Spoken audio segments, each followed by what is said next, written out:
This is Elizabeth Langbarton of Certified Credit's Talk Data to Me podcast, and joining me today is the wonderful Roy George of MOR Lending. How you doing, Roy? Good. Thanks for having me. Thank you for joining us. How's your MBA been so far? So far, these past couple of days have been absolutely great. Yeah? Great networking opportunities, some really cool announcements. Got to see Coach K speak earlier, so that was really cool for me. I have been hearing about that all day, and I didn't get to go. So what did I miss? Yeah, honestly, you didn't miss much. Okay. He did a little bit of I had severe FOMO going on.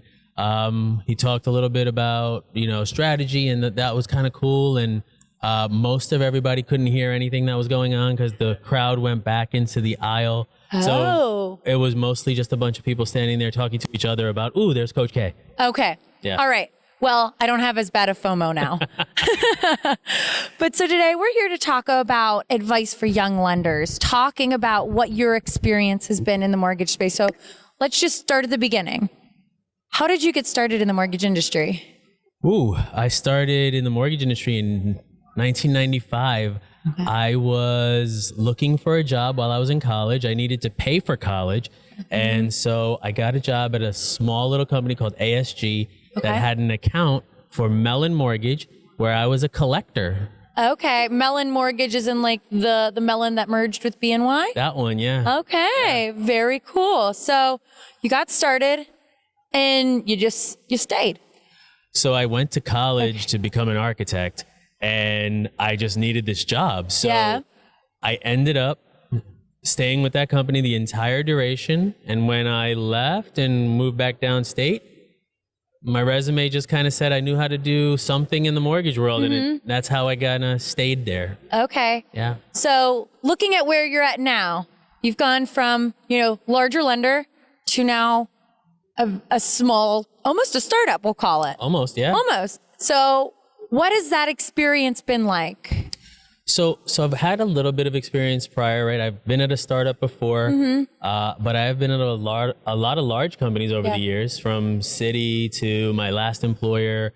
And so that experience has been a little scary, right? Especially when you step out and away from the regular salaries and the regular bonuses and things like that. And it gives you a lot of excitement because you're building something new. Who knew that the market was going to change this drastically? Right. Listen, I knew the market was going to change. I just didn't know it was going to be this drastic. We're lucky enough that we have, the right pieces in play to survive what's happening. But it was a scary and exciting piece all at the same time. Yeah. So you guys are currently navigating the challenges of the market right now. How have you been, kind of positioning yourself so that at the end of this, you guys are better than you were today? Sure. So a lot of the times when I'm thinking about how do we get ourselves in the right position for 12 months from now or 24 months from now, I think about all my big company experiences. Yeah. And I think about how did we cut costs or figure out how to use staff augmentation or AI or technology or offshoring or whatever it was to get the numbers where they needed to be so that we were in a good space. I started out putting these offshore pieces in play, technology in play right from day one. So I don't have pushback from the staff. They don't look at it and say, oh, you're bringing something in that might affect my job. Right. Because it's all they know. Right. They don't have any other experience at my company where there's transition. Right. And that's part of being able to apply that big company know-how to the tiny company and say, this is how we function. Now, it's great. We've got a lot of experience negotiating contracts and things like that. Right. And long time relationships that we're able to leverage to say, hey, I have a smaller organization. It's growing. What can you do for me so that we can get over or through this hurdle that we see in the economy right now? Right. That's very interesting. I think we always bring our experience with us. So whether you're, in your example, you're going from a big company to your smaller organization, or you're going from one industry and coming into the mortgage industry, you're bringing that experience with you. So that being said, if, let's say someone's looking to get into the mortgage industry, what advice would you have for them for getting started? Sure. So whether you're a new student coming out of college and saying, hey, I want to start my career doing something, there is a great opportunity in this space for you. It's hard to find, right? Yeah. So that advice is more if you happen to come across somebody in our industry, you know, talk to them about it, see what it's about, see what they're getting from it, and maybe, you know, take a shot there. But for people transitioning from one industry to another, I can't tell you how many different pieces of the puzzle there are to this business and this industry as a whole. Absolutely. Think about housing. Housing encompasses so much. And whether you're talking about technology or staff augmentation or services or, you know, whatever it may be, there are so many pieces. You will find something you like to do in this industry, and it may be a subsector of the industry that correlates or resonates more with you and what you like. So I say my advice is for people moving over from a different industry or for people coming out of school, take a look at everything the industry has to offer, and then, you know, find your route to getting to that one space that you think is the best for you. Yeah, that's a really interesting piece because, you know, I came into the industry about a year ago now. So when I came in, I was overwhelmed because you look at it from the consumer side. You know, I had just gotten a mortgage back in 2019, been through the process on the consumer side.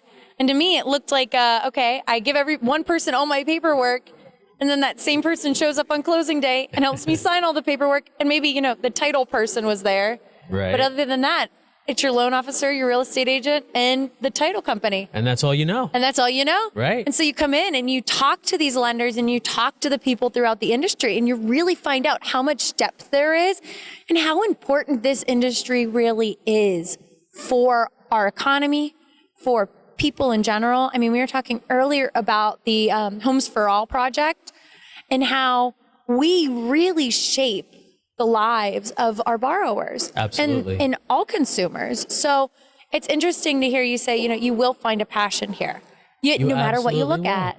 Think about it like this. Well, first of all, congratulations on the interest rate of 2019. Good for you. And then I refied in 21. But still okay. It was still okay. real good. Yeah.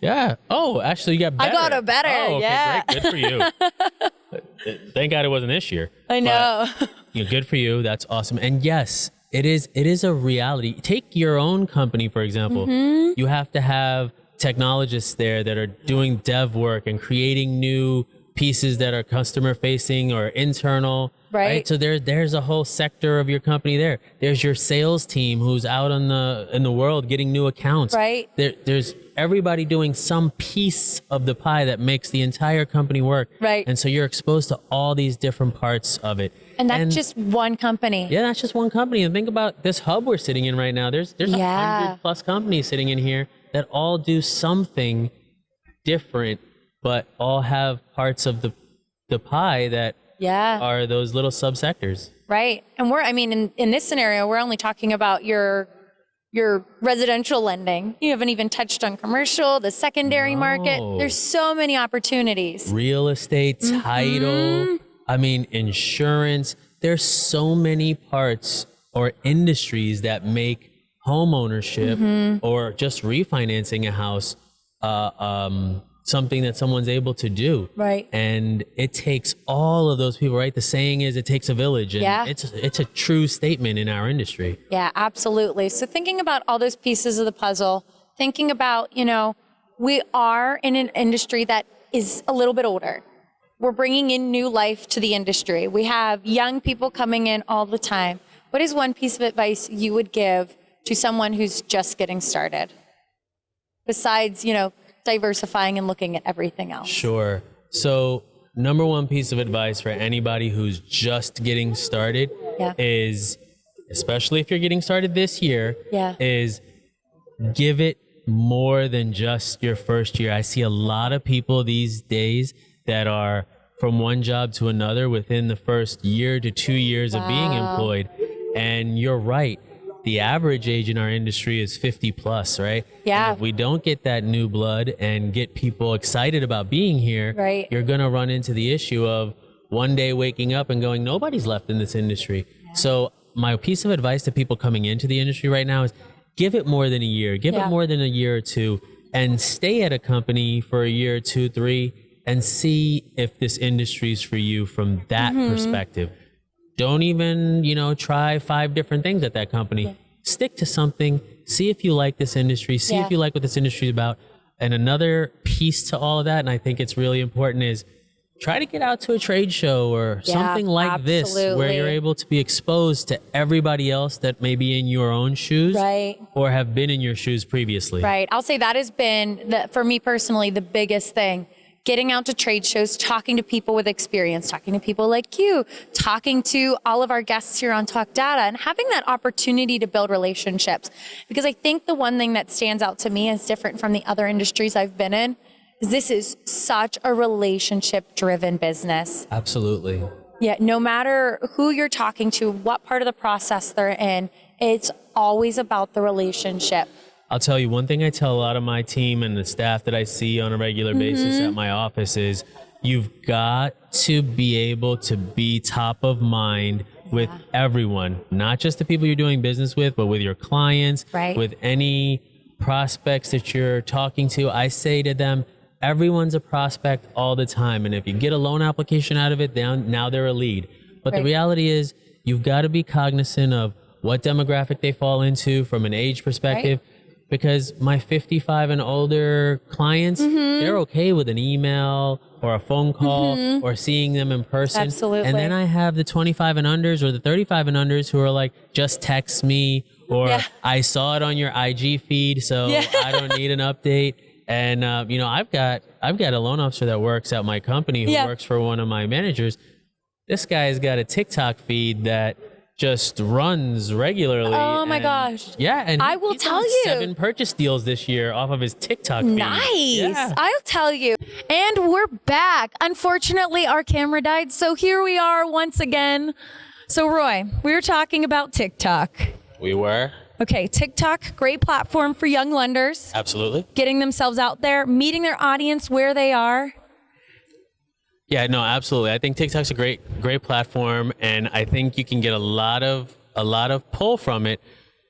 But I want to make sure I add that last piece that might have been part of the camera dying, which is there is nothing better than in person. So if you get out a trade show, if you get out to meet realtors or other people in the industry, sure, use social media, use email, use platforms, but at the same time, don't forego seeing somebody in person. Yeah, I mean, it even makes a difference on your team. If you're thinking about, you have a remote team. We have a remote team, and it is hard when you're remote.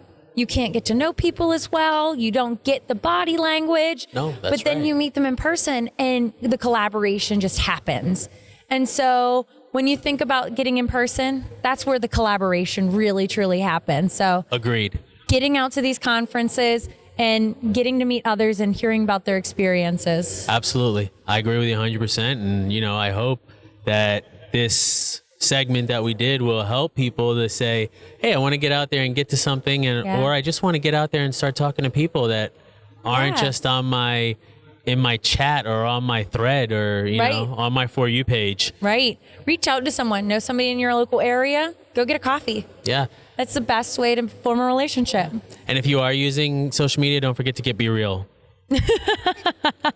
Be Real. I am not on Be Real. Oh my God. Am I the only person on Be Real? No, I know a lot of people on it. Right. Haven't made it there yet. You got to get there. All right. That's my homework for this week. That's part of the technology thing is keeping up with everything new. So Be Real is new. Okay. You got to get on there. All right. I'll get on it. Well, this has been wonderful, Roy. Thank you so much for joining us, and I hope you have a wonderful rest of MBA. Thank you. Thanks for having me. Absolutely. Bye. Bye.